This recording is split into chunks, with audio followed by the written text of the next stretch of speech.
శ్రీ సచిదానంద సద్గురు సాయినాథ్ మహారాజ్ की జై. షిరిడి ప్రవేశము. అది 1953 సంవత్సరము. బాబాకు అత్యంత ప్రీతికరమైన శ్రీరామనవమి ఉత్సవాలు ముగిసిన కొద్ది రోజులకే బాబా పాదధూళిచే పవిత్రత నొందిన షిరిడి పావన భూమిపై బాబా షిరిడీలో ప్రకటితమైన సరిగా శతాబ్ద కాలానికి స్వామీజీ షిరిడీ పుణ్యభూమిపై కాలడినారు. ఆనాటి నుంచి తమ దేహత్యాగం చేసే వరకు 2 పర్యాయాలు మాత్రము షిరిడీ పొలిమేరలు దాటి మిగిలిన సమయమంతా సాయి సేవకే వినియోగించి సకల దేవతా స్వరూపి సాయి అని మానవునికి ముక్తినొసంగే పుణ్యతీర్థాలైన హరిద్వార మథుర కాశీ షిరిడీ మే తీరత్ సారే హై, సాయిబాబాకే చరణోం మే చారోధాం హమారే హై అని ప్రతినిత్యము చావడిలో భజన చేయుటయే కాక దానిని త్రికరణ శుద్ధిగా ఆచరించి నలుగురికి ఆదర్శప్రాయుడిగా నిలిచిన ధన్యజీవి మన శివనేషన్ స్వామీజీ. షిరిడీలో కాలడగానే ప్రప్రథమంగా సాయినాథుని లీలా విన్యాసాలకు నెలవైన ద్వారకామాయిని దర్శించి అచటగల బాబా చిత్రపటమును గాంచిన స్వామీజీ ఆశ్చర్యచకితులయ్యారు. ఆయన శరీరము పులకించగా మనస్సు ఆనంద డోలికలలో తేలియాడెను. తమ బాల్యములో వారి ఇంటికి సమీపమున గల గుహలో ప్రతినిత్యము తాను కొలిచే చిత్రపటము ద్వారకామాయిలోని చిత్రపటము ఒక్కటే కావటమే స్వామీజీ సంతసమునకు కారణము. వెనువెంటనే స్వామీజీ బాబాకు సాష్టాంగ నమస్కారం అనర్చెను. తన బాల్యము నుండి బాబా తనను రక్షిస్తున్నాడని గ్రహించి సాయి సన్నిధినే తన స్థిర నివాసముగా మార్చుకున్నారు. స్వామీజీతో పాటు వచ్చిన 3 సాధువులకు స్వామీజీకి కూడా షిరిడీ సాయి సంస్థాను వారు 3 రోజులు ఉచిత భోజన సౌకర్యం కల్పించారు. 4వ నాడు ఆ 3 సాధువులు కాశీకి ప్రయాణమై వెడలిపోగా స్వామీజీ మాత్రం షిరిడీలోనే ఉండిపోయారు. స్వామీజీ షిరిడీ చేరే నాటికి ఆయన వయస్సు 26 సంవత్సరాలు. అంత యవ్వన వయస్సులో అరిషడ్వర్గాలను జయించటమే కాక ప్రతి క్షణాన్ని సాయి సేవకే వినియోగించిన ధన్యజీవి. ద్వారకామాయి, గురుస్థాను, చావిడి, లెండీబాగ్, బుడ్డివాడ, కానిఫ్నాథ్, మారుతి, గణేష్, శంకర, శని మరియు అష్టలక్ష్మి మందిరాలలో కూడా సేవ చేసేవారు. పగలంతా సేవ చేసి రాత్రుల యందు షిరిడి సాయి స్టోర్స్ వెనకాల భాగంలో ఒక చిన్న గదిలో తలదాచుకునేవారు. ఆ సమయంలో ఆ షాపులో దొంగతనం జరగగా స్వామీజీ ఆ గదిని ఖాళీ చేశారు. కొన్ని దినములు గడిచిన పిదప కానిఫ్నాథ్ మందిర పూజారి స్వామీజీ నిస్వార్థ సేవకు ముచ్చటపడి స్వామిని కానిఫ్నాథ్ మందిరంలో ఉండటానికి అనుమతించడమే కాక రోజు రొట్టె, టీ కూడా ఇచ్చేవాడు. కానిఫ్నాథ్ మందిర పూజారి అయిన చాంద్బాయి షిరిడి సాయి సంస్థానంలో వాచ్మెన్గా పనిచేసేవాడు. స్వామీజీ ప్రతినిత్యము వేకువజామున 3 గంటలకే నిద్రలేచి ఖండోబా మందిరము దగ్గర శివ ఉధలో స్నానం ఆచరించేవారు. ఆ రోజులలో శివ ఉధలో నీరు పుష్కలంగా ఉండటంతో ఆ నీటితో చుట్టుప్రక్కల భూములు సైతము సాగు చేసుకునేవారు. ఒకసారి వర్షాకాలంలో నీటి మట్టం బాగా పెరిగి వేగంగా ప్రవహిస్తున్న సమయంలో స్నానానికి దిగిన స్వామి ఆ వేగానికి నీటిలో కొట్టుకుపోతుంటే ఏమి చెయ్యాలో పాలుపోక బాబా బాబా అని ఆర్తితో బాబాని వేడుకొనగా బాబాయే స్వామిని సురక్షితముగా ఒడ్డుకు చేర్చారు. నన్ను నమ్మిన వారినెన్నడూ నేను పతనం కానివ్వను అన్న బాబా అభయహస్తము స్వామీజీ జీవితంలో అక్షర సత్యమైనది. ప్రతినిత్యము స్నానానంతరము సుమారు 1 గంట సేపు ధ్యానస్థులై 4 గంటలకు ద్వారకామాయి తెరిచే సమయానికి అక్కడకు వచ్చి లెండీబాగ్లోని బుడ్కి అనే బావి నుండి నీరు తెచ్చి ద్వారకామాయిని శుభ్రపరచడివారు. బుడ్కి అనే ఈ బావిని బాబాయే స్వయంగా త్రవ్వుట ప్రారంభించగా భక్తులందరూ చేరి ఆ కార్యక్రమను పూర్తి చేశారు. బాబా ఈ బావిని బుడ్కి అని పిలిచడివారు. బాబా స్వహస్తాలతో త్రవ్విన ఈ బావి నీటికి దివ్య శక్తులు గలవు. ఈ నీటిని సేవించినచో అనారోగ్యులు ఆరోగ్యవంతులగుదురు. అలనాటి షిరిడి గృహస్థులు ఈ నీటిని తమ గృహ అవసరాలకు సహితము ఉపయోగించడివారు. 1983 సంవత్సరంలో ఈ బావి ఎండిపోగా ఏఆర్ షిండే అనే సాయి భక్తుడు తన స్వంత ఖర్చుతో బావిలోని పూడిక తీయించగా పుష్కలముగా నీరు ఊరెను. స్వామీజీ ద్వారకామాయిని అద్దమోలే శుభ్రపరచడివారు. అటు పిమ్మట బాబా ఛాయాచిత్రములకు కూర్మమునకు, బాబా ఆసీనుడైన బండకు, బాబా పాదుకులకు గంధము కుంకుమ పెట్టి పూలమాలలను వేసి అలంకరించడివారు. శివ ఉధ నీటితో శని, శంకర, గణపతి, మారుతి మందిరములను శుభ్రపరచడివారు. మధుర మహారాజ్ లాలా బాబా అనే సాయి భక్తుడు బాబా తోట నుంచి పుష్పములను తెచ్చి ద్వారకామాయిని అలంకరించడివారు. ఆయన షిరిడి నుంచి నిష్క్రమించిన తరువాత స్వామీజీ ఆ పనిని చేసడివారు. ఈ బాబా పూల తోట భక్త నివాస్ దగ్గర ఉండేది. సాయిబాబా షిరిడీలో గల పురాతన దేవాలయములన్నింటినీ తనకు లభించిన దక్షిణధనంతో బాగు చేయించగా ఆ మందిరములన్నింటిలోనూ సేవ చేసి తరించిన ధన్యజీవి మన స్వామీజీ కానిఫ్నాథ్ మందిరంలో ఉంటున్న తరుణంలో వేరొక సాధువు వచ్చి అక్కడ మకాం చేయటంతో అక్కడ ఇద్దరు ఉండటానికి వీలు కాక స్వామీజీ తన మకాము మారుతి మందిరానికి మార్చారు. ఆ రోజుల్లో కొంతమంది భక్తులు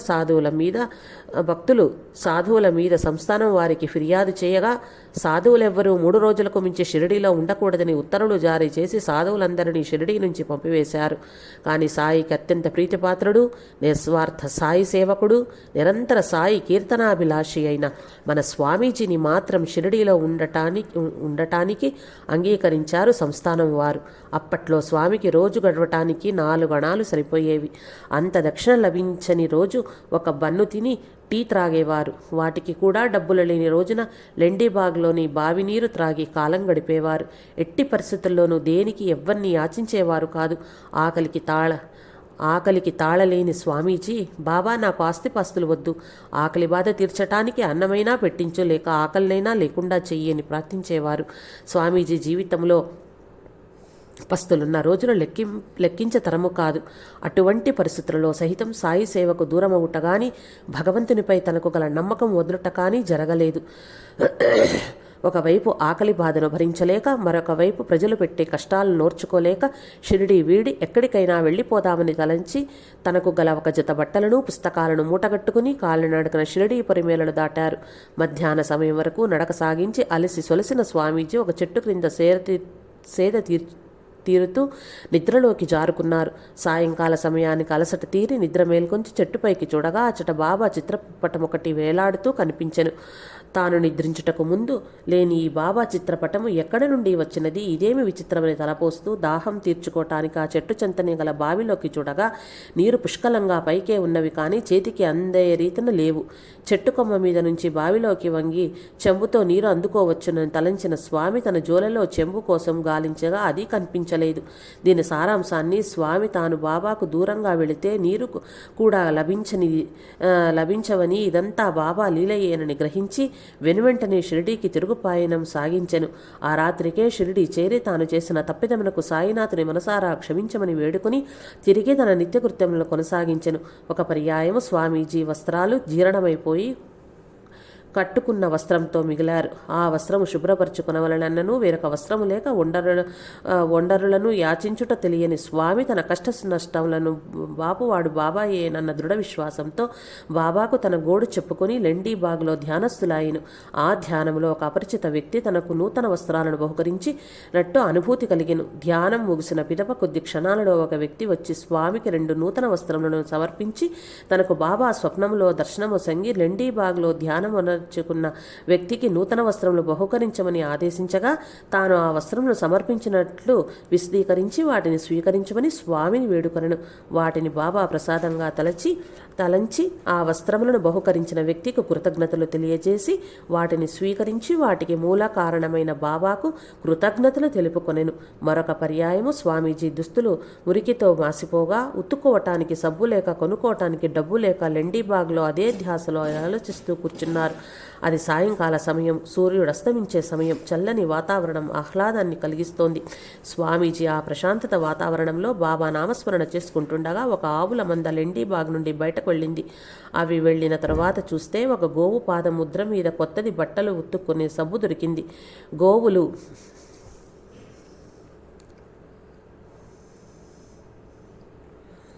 గోవులు వెళ్ళిన తరువాత ఎవ్వరూ అటువైపు రాలేదు.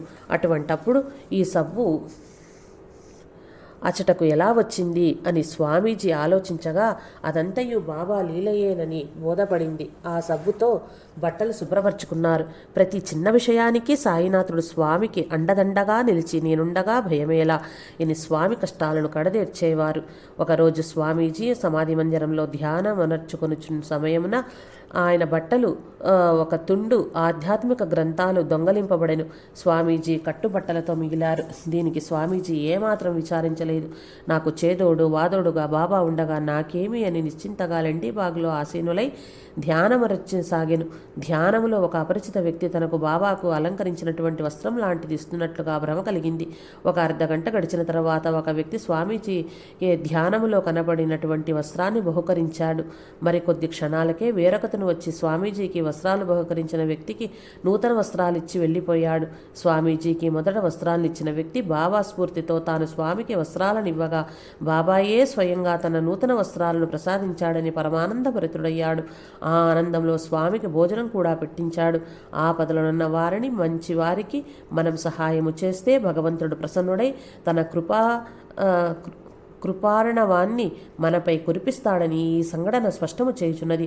స్వామికి వస్త్రాలను సమర్పించిన వ్యక్తి తన గ్రామంలో బాబా మందిరం నిర్మించదలచి బాబా ఆశీస్సులకై షిరిడీకి వచ్చాడు. బాబా ఆశీర్వాదం లభించే వరకు అన్నపానీయాలు ముట్టనని నిరాహార దీక్షను ప్రారంభించాడు. నా భక్తులను ఎన్నడూ పస్తుంచను అని అభయమిచ్చిన బాబా తన మందిరం నిర్మించదలిచిన భక్తుని పస్తులుంచుతారా? ఆ మరుసటి రోజే ఆ భక్తుని సంచిలో 2 రజిత నేత్రములు లభ్యమవ్వగా అదే బాబా ఆశీర్వాదమునకు చిహ్నమని స్వామీజీ తెలియచేయగా అతను నిరాహార దీక్షను విరమించి తన స్వగృహానికి పయనమాయెను. ఒక పర్యాయం అనేక దినములు పస్తులుండటచే స్వామీజీకి కడుపులో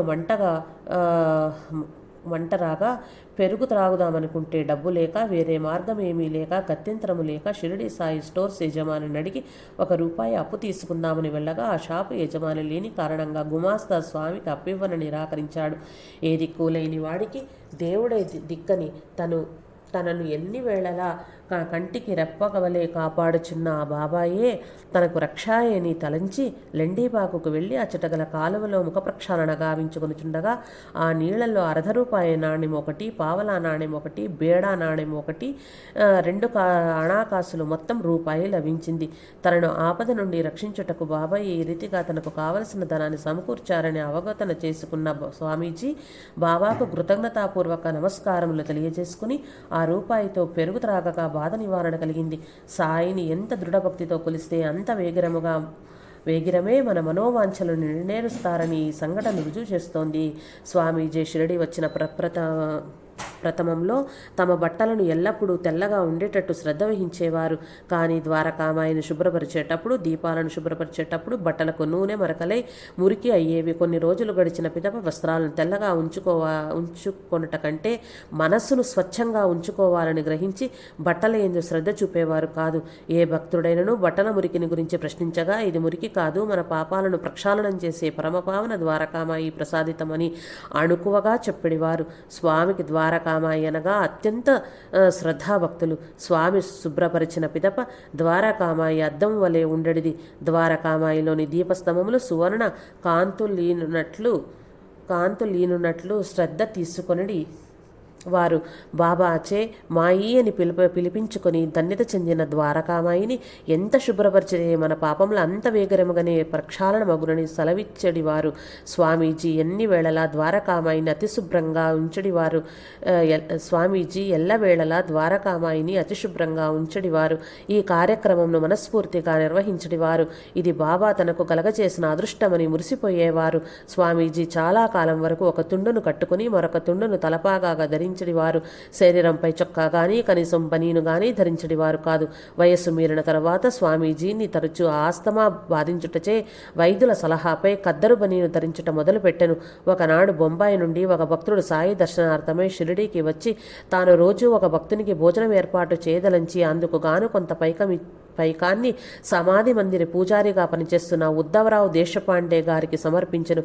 స్వామీజీ అంత పిన్న వయసులోనూ ఎంతో పరిణితి చెందిన వ్యక్తుల కన్నా మిన్నగా సాయి సేవ చేస్తూ ఆ సేవకే తన జీవితాన్ని అంకితం చేసిన స్వామీజీ కన్నా మిన్న అయిన భక్తుడు లేదని తలచి బొంబాయి భక్తుడు సమర్పించిన ధనముతో భోజనాన్ని బాబాకు నివేదించి దానిని స్వామికిచ్చేవారు. ఆనాటి నుండి అదే ఆచారంగా మారి స్వామి సమాధి చెందే వరకు సాయికి నివేదించిన ప్రసాదాన్ని స్వామికి ప్రసాదించేవారు షిరిడీ సాయి సంస్థానం వారు. స్వామీజీకి పూర్వము గాని స్వామి సమాధి చెందిన తరువాత గాని ఆ అదృష్టం మరొక భక్తునకు కలగలేదంటే బాబాకు స్వామిపై ఎంతటి ఆదరాభిమానము ఉన్నవో చదువరుడు గ్రహింతురుగాక. ఈ విధంగా స్వామీజీకి ఆకలి ఆమడ దూరమాయెను. ఏ చీకు చింత లేక స్వామీజీ తన పూర్తి కాలాన్ని సాయి సేవకే అంకితమునర్చి ప్రశాంత జీవితం కొనసాగించెను. ఒక పర్యాయం స్వామీజీకి ద్వారకామాయిలో పడమర కుడ్యమునకు గల బాబా బండపై ఆసీనుడైన ఛాయాచిత్రములో 3 వ్యక్తులు దర్శనమిచ్చెను. అందులో ఒకరు లక్ష్మీనాథ్ జటాశంకర్ త్రివేది. ఈయనను స్వామీజీ ప్రథమంగా ఖండోబా మందిరం చెంత కలుసుకున్నారు. బాబా పటంలో అగుపించిన వ్యక్తి కళ్ళెదుట కనిపించేసరికి స్వామి ఆశ్చర్యభరితులై ఆయనకు నమస్కరించి పరిచయం చేసుకున్నారు. ఇరువురు అకుంఠిత సాయి భక్తుల గుట్టచే అనతి కాలమునందే మంచి మిత్రులయ్యారు. త్రివేది 108 పర్యాయములు షిరిడీకి వచ్చి బాబాను దర్శించుకునను. ప్రతి పర్యాయము తనతో భక్తులను షిరిడీకి తీసుకువచ్చి వారికి బాబా లీలను వివరించుట, షిరిడీలోని పవిత్ర ప్రదేశాలను చూపించుట చేసి వారిలోని సాయి భక్తిని పెంపొందించేవారు. బీదలకు విరివిగా అన్నదానము వస్త్రదానము చేసేవారు. ధునికి సమర్పించిన దానికి ఆవు నెయ్యి, సాంబ్రాణి, అగరవత్తులు మొదలగు దీపాలు వెలిగించటానికి నూనె, స్వామీజీకి వస్త్రములు, ఆధ్యాత్మిక గ్రంథాలను సమర్పించేవారు. ఒకసారి ఈయన పెద్ద డబ్బా నిండా నూనెను తెచ్చి స్వామీజీకి ఇచ్చి ద్వారకామాయిలో దీపాలను వెలిగించమని కోరారు. ఆ రోజు ఆ నూనెతో ద్వారకామాయిలో బాబా సశరీరులుగా ఉన్నప్పుడు వెలిగించే దీపాల సంఖ్యకు తగ్గకుండా ద్వారకామాయి మొత్తం దీపాలతో అలంకరించగా అది గాంచిన భక్తవరేణ్యులు ఆ రోజు దీపావళిని మరిపించినదని ఆనందభరితులయ్యారు. మరొకసారి త్రివేది గారు స్వామీజీకి అతి విలువైన నూతన వస్త్రాలు సమర్పించగా నిరాడంబరంగా జీవితం సాగించే స్వామీజీ ఆ వస్త్రం ధరించుటకు మనసు అంగీకరించక వాటిని ఒక ఫకీరుకు సమర్పించారు. ఆ ఫకీరు ఆ వస్త్రం ధరించి అక్కడకు అతి సమీపమున పారాయణం చేసుకుంటున్న త్రివేది చెంతకేకి ఆ ఫకీరును గాంచిన త్రివేది ఆ వస్త్రమును తాను శివనేశన్ స్వామికి ఇవ్వగా ఈ ఫకీరు దగ్గరికి ఎలా వచ్చాయా అని ఆలోచించుచుండగా ఆ ఫకీరు, నీవు నాకు చాలా కాలం నుండి తెలుసు, ఈ వస్త్రాలను నీవు శివనేశన్కు సమర్పించినవే అని చెప్పి అచట నుండి వెళ్ళిపోయాను. అది చూచిన త్రివేది ఆ ఫకీరును తానింతకు పూర్వము చూచి ఉండకపోయినను అతను చాలా కాలం నుండి తెలుసునని చెప్పాడు. ఇదలా సాధ్యమా అని స్వామీజీ దగ్గరకు వెళ్ళి జరిగినదంతా వివరించగా స్వామీజీ వెంటనే ఆ ఫకీరు ఎవ్వరో కాదు, సాక్షాత్తు సాయినాథుడే. లేకపోతే ఈ వస్త్రాలను నీవు నాకిచ్చావని అతనికి ఎట్లా తెలుస్తుంది? ఇది సాయినాథునికి తప్ప అన్యులకు అసాధ్యమని వివరించగా త్రివేది మనస్సు ఆనంద డోలికలతో తేలియాడి సాయినాథుని దర్శనమునకు కారణమైన స్వామీజీని కొనియాడి ప్రేమాభిమానములతో కౌగలించుకొనెను. సాయి సాక్షాత్కారమునకు నీవంటే నీవే కారణమని ఒకరినొకరు అభినందించుకొనిది. ఈ సంఘటన మన సాయినాథుని పేరిట ఎవ్వరికి ఏమి సమర్పించినా అవి బాబాకే చెందుతుందని తేటతెల్లము చేయుచున్నది కదా. స్వామీజీకి బాబా చిత్రపటంలో ఆగుపించిన 2వ సాయి భక్తుడు శ్రీ ఎం ప్రభు. ఈయన తమిళనాడుకు చెందినవారు. ఈయన కుటుంబము సభ్యులంతా బాబాకు అనన్య భక్తులే. వీరి కుటుంబమునకు గూర్చి కొంతలో కొంతనైనను వివరించకపోతే ఈ గ్రంథం అసంపూర్ణమే అగును. ప్రభు కెమిస్టుగా ఉద్యోగం చేసేవాడు. ఆయన శ్రీమతి వారిజ తీవ్ర అస్వస్థతతో బాధపడుచుండా ఎంతోమంది ప్రముఖ వైద్యులను సంప్రదించినను ఆమెకు ఉపశమనం కలగలేదు. మృత్యువుతో పోరాడుచూ జీవితంను కొనసాగించుచుండెను. ఒకనాడు ది హిందూ దినపత్రికలో పూజ్య నరసింహస్వామిజీ కోయంబత్తూరులో నాగసాయి మందిరమునకు విచ్చేయుచున్నారని, సాయినాథుని అనుగ్రహంతో అసంఖ్యాక ఆరోగ్యవంతులుగా చేసిరారని కూడా ప్రకటించబడెను. చిట్ట చివరి ప్రయత్నంగా ప్రభు తన శ్రీమతిని వారి చివరి సంతానమైన చిరంజీవి విన్నీని తీసుకొని నరసింహస్వామీజీ దర్శనార్థమై కోయంబత్తూరుకు వెళ్ళి స్వామీజీని దర్శించి తన భార్య అనారోగ్యమును బాపమని వేడుకొనెను. నరసింహస్వామీజీ శ్రీమతి వారిజకు అచ్యుతానంత గోవింద అను మంత్రం ఉపదేశించి దినమునకు 21 మార్లు 21 దినములు నిష్ఠతో పఠించమనియు నిత్యము బాబా ఊదిని నీటిలో కలిపి తీర్థముగా స్వీకరించవలననియు సెలవిచ్చిరి. ఆమె ఆ విధముగా చెయ్యగా ఆరోగ్యము కొంత మెరుగై అతి త్వరలోనే ఆమె సంపూర్ణ ఆరోగ్యవంతురాలయ్యెను. నాటి నుండి ఆ కుటుంబమునకు బాబా ఆరాధ్య దైవమయ్యెను. స్వామీజీ చేసిన ఉపకారమునకు ధన్యవాదములు చెప్పుటకు గాను మరలా స్వామీజీని కలవగా ఆయన చిరునవ్వుతో, నేను నిమిత్త మాత్రుడను, చేసెడిది చేయించెడిది అంతా బాబాయే అని వినయముగా పలికి, ప్రభు నీవు మధ్య భారతదేశములో బాబా ప్రచారము చెయ్యుమని సెలవిచ్చెను. అటు పిమ్మట అనతి కాలములోనే ప్రభుకి మధ్యప్రదేశ్లో గల జబల్పూర్కు బదిలీ అయ్యెను. అచ్చటి ఉద్యోగం చేయుచునే బాబా భజనలు సత్సంగాలు జరుపుచు బాబా ప్రచారము ప్రారంభించి బాబా భక్తుల సంఖ్య పెరగగానే ఒక బాబా మందిరము కూడా నిర్మించి దాని నిర్వహణ బాధ్యతలు కూడా చక్కగా నిర్వహించెను. వీరి కుటుంబమంతయు ప్రతి సంవత్సరము షిరిడి వెళ్ళి బాబాను దర్శించి సేవించడివారు. వీరి చివరి సంతానమైన బృంద మరియు విన్నీ కూడా వీరితో షిరిడి వెళ్ళడివారు. వీరు 1955 సంవత్సరంలో షిరిడీకి వెళ్ళగా స్వామీజీ ప్రభువుని చూచి తనకు బాబా చిత్రపటమందు అగుపించినది ఈయనేనని గ్రహించి తనను తాను పరిచయం చేసుకునెను. అందరూ సాయి భక్తుల అవుటచే ఒకే కుటుంబ సభ్యులుగా కలిసిమెలిసి ఉండడివారు. ప్రభు ఆయన శ్రీమతి వారిజ స్వామీజీని తన కుమారుని వలె ఆదరించడివారు. బృంద విన్నీలు తన సహోదరుని వలె భావించడివారు. విన్నీ అందరిలోకి చిన్నదగుటచే అందరూ గారాభముగా ముద్దు చేసేడివారు. స్వామీజీ విన్నీల బంధము స్వామీజీ సాధకురాలు వలె కాక అన్న అల్లరి చెల్లెల వలె ఉండేది. స్వామీజీ ప్రభువులు ద్వారకామాయిలో ఆసీనుడై బాబా లీలను ముచ్చటించుకొంచుండగా రేయంతయు ద్వారకామాయిలోనే కాలము సద్వినియోగం చేసుకొనగా విన్నీ బృందులు అంగ ప్రదక్షిణలు చేయుచు విష్ణు సహస్రనామాలు పఠించుచుండేవారు. ప్రభు చిరుద్యోగి అయినను తన సంతానమైన నలుగురిని ఉన్నత విద్యావంతులుగా తీర్చిదిద్దెను. 3 కుమార్తెలలో ఆశ మరియు విన్నీలను డాక్టర్లుగాను, ఒక బృందము ఎంఏ చేయించి కుమారుని ఇంజనీరింగ్గాను చేసెను. వీరి సంతానమంతయు విద్యాధికులై పేరు ప్రఖ్యాతులు సంపాదించినను బాబా సేవను వీడలేదు. ఆశ మరియు విన్నీలు అమెరికాలో వైద్య వృత్తిలో మంచి ప్రావీణ్యతను సంపాదించి పేరు ప్రఖ్యాతులను ఆర్జించెను. ప్రభు ఉద్యోగ విరమణానంతరము షిరిడీలో స్థిర నివాసం ఏర్పరచుకొనవలనని తలంచెను.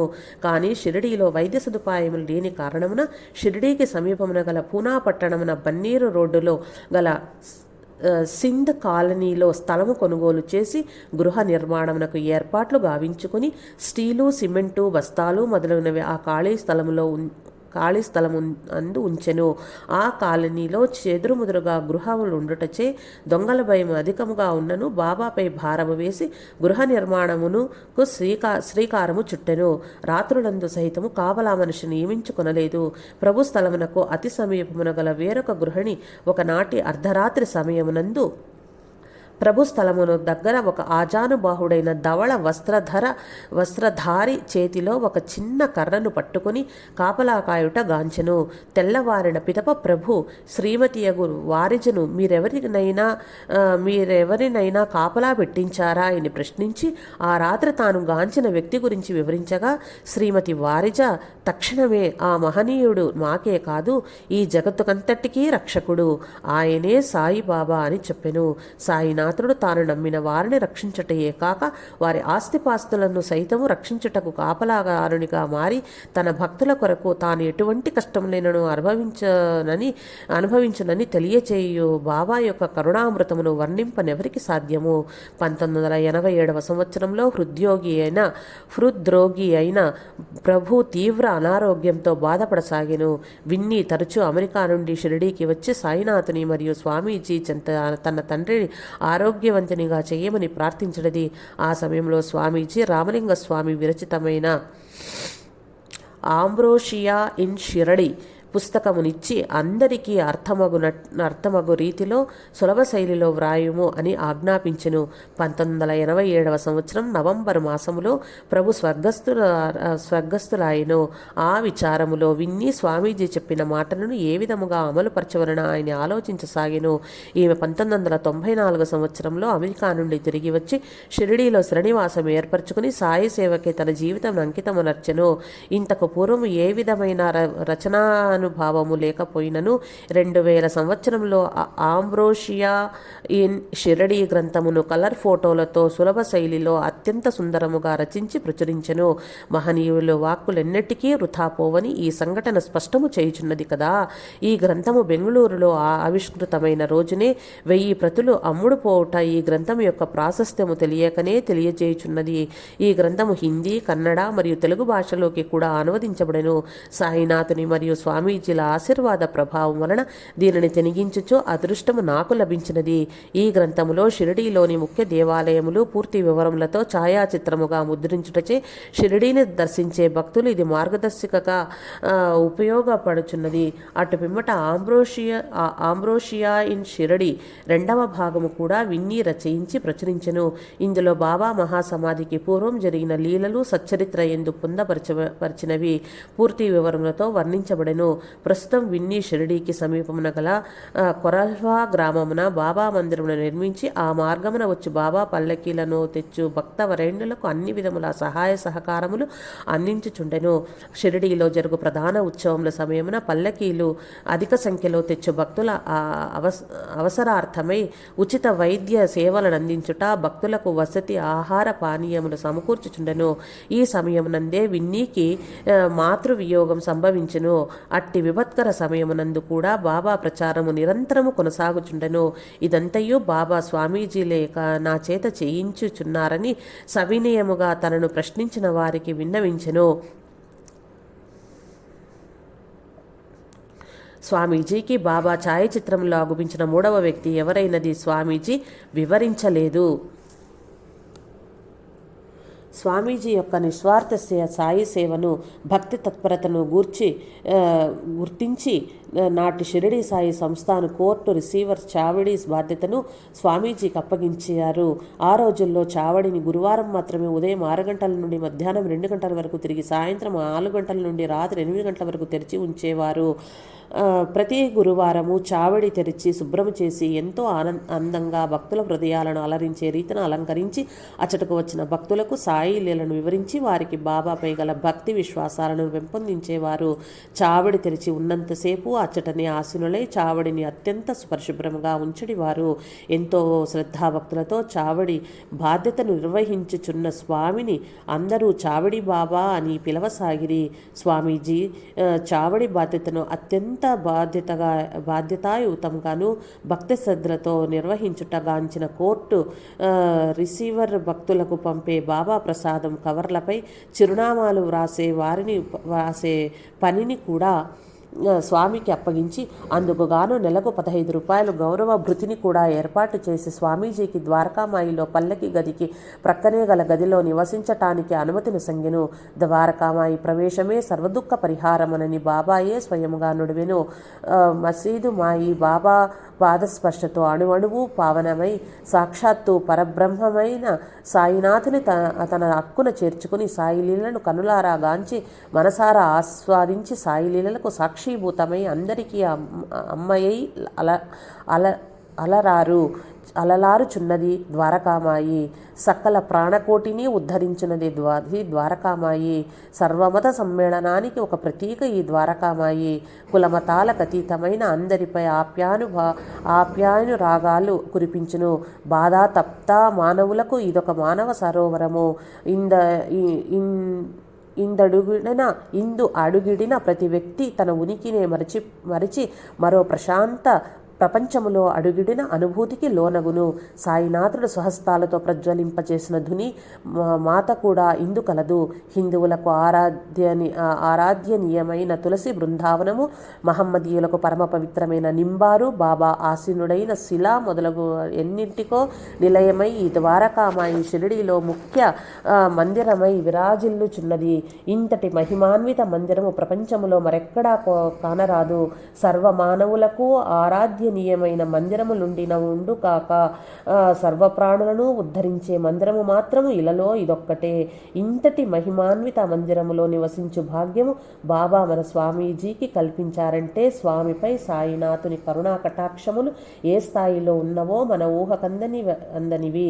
బాబా స్వయముగా స్వామిని తన చెంతకు కోరి రప్పించుకొని ఇంతటి మహద్భాగ్యాన్ని కల్పించాడంటే అది స్వామి చేసుకున్న జన్మజన్మల పుణ్యఫలమే కానీ వేరొకటి కాదు. స్వామీజీకి ముందు కానీ స్వామీజీ మహాసమాధి చెందిన తరువాత కానీ మరే భక్తునికి ఇంతటి సదవకాశం లభించలేదంటే స్వామీజీ ఎంతటి పుణ్యపురుషుడో, ఎంతటి భక్తాగ్రేసుడో మనమందరము గ్రహించి ఆయన అడుగుజాడలలో నడిచినా మన జన్మ ధన్యమగుట తథ్యము. బాబా తన ప్రసాదంను స్వామికే చెందేలాగా చేసి తాను నివసించిన ద్వారకామాయిలోనే నివాసం ఏర్పాటు చేసి అనంతమైన తన కరుణా కటాక్షముల అవధులు లేవని నిరూపించుకొనెను.